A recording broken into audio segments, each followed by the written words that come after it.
10 দফা ইস্যুতে বিল্ডার্সের সরকার ভেঙে দিল পার্লামেন্ট নেদারল্যান্ডে। এই বছর জুনের 3 তারিখে পার্লামেন্ট ভেঙে দিয়েছে। 10 দফা সে দাবি করে করে আসতেছে গত 4-5 মাস থেকে। সে হচ্ছে টোটালি ইসলাম বিরোধী একজন সরকার, মানে ইসলাম বিরোধী একজন প্রধানমন্ত্রী। তো সে গত 5-6 মাস থেকে সে 10 দফা দাবি করে আসতেছে পার্লামেন্টে, যে 10 দফা যদি কার্যকরী করা না হয় তাহলে সে পার্লামেন্ট ভেঙে দিবে। লাস্ট 2 মাস থেকে সে অনেক বেশি উত্তেজিত ছিল বিষয়টা নিয়ে, যে 10 দফা পূরণ না হলে সে সংসদ ভেঙে দিবে। এই এই কারণে সে এই জুনের 3 তারিখে অলরেডি সংসদ ভেঙে দিয়েছে। যদিও 2023 সালের লাস্টে এই নেদারল্যান্ডে নির্বাচন হয়েছিল। নির্বাচন হওয়ার পরে, সংসদ নির্বাচন হওয়ার পরে 2024 সালে অনেক কাঠখড় পড়ে অনেক কিছু করে তারা রাজার থেকে তারা শপথ গ্রহণ করছে। এই দেশে তো জানেন কিংডম দেশ, এখানে রাজাই শপথ পাঠ করায় সংসদের সদস্যদেরকে। তো সেই হিসেবে রাজা তাদেরকে 2024 সালের এপ্রিল মাসে তাদেরকে শপথ পাঠ করায় সংসদের দায়িত্ব বুঝিয়ে দিয়েছে।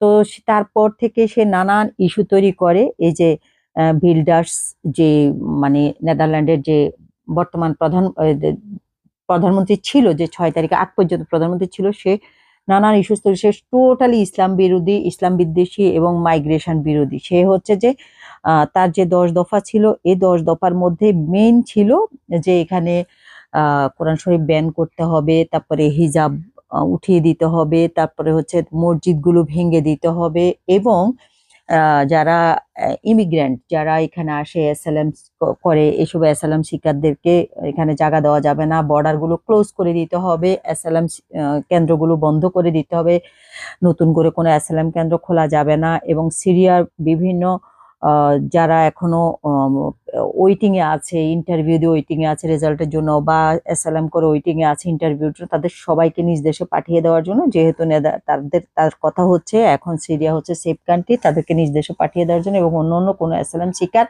এই দেশে যেন আর জায়গা দেওয়া না হয়। জার্মান যেভাবে চলে ঠিক জার্মানকে ফলো করাই ছিল তার মূল বক্তব্য। জার্মানে যেমন মসজিদ নাই, জার্মানে হিজাব, মানে জার্মানের টোটাল ইসলাম বিদ্বেষী একটা দেশ, ইসলামের কোনো মানে কোনো কিছুই সেখানে নাই।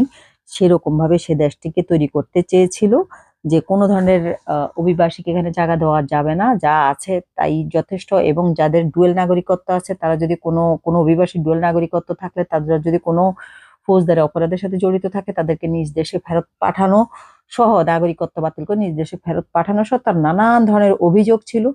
এই অভিযোগগুলো যেহেতু কার্যকরী হয়নি, সংসদের বিরোধী নেতারা যেহেতু তার অভিযোগে তার এই মানে মতামতের সাথে সমর্থন দেয়নি, এ কারণে সে জুনের 3 তারিখে সংসদ ভেঙে দিয়েছে। তো এই মর্মে আরো বিস্তারিত আসতে পরবর্তী পর্বে, আপনারা খেয়াল রাখুন।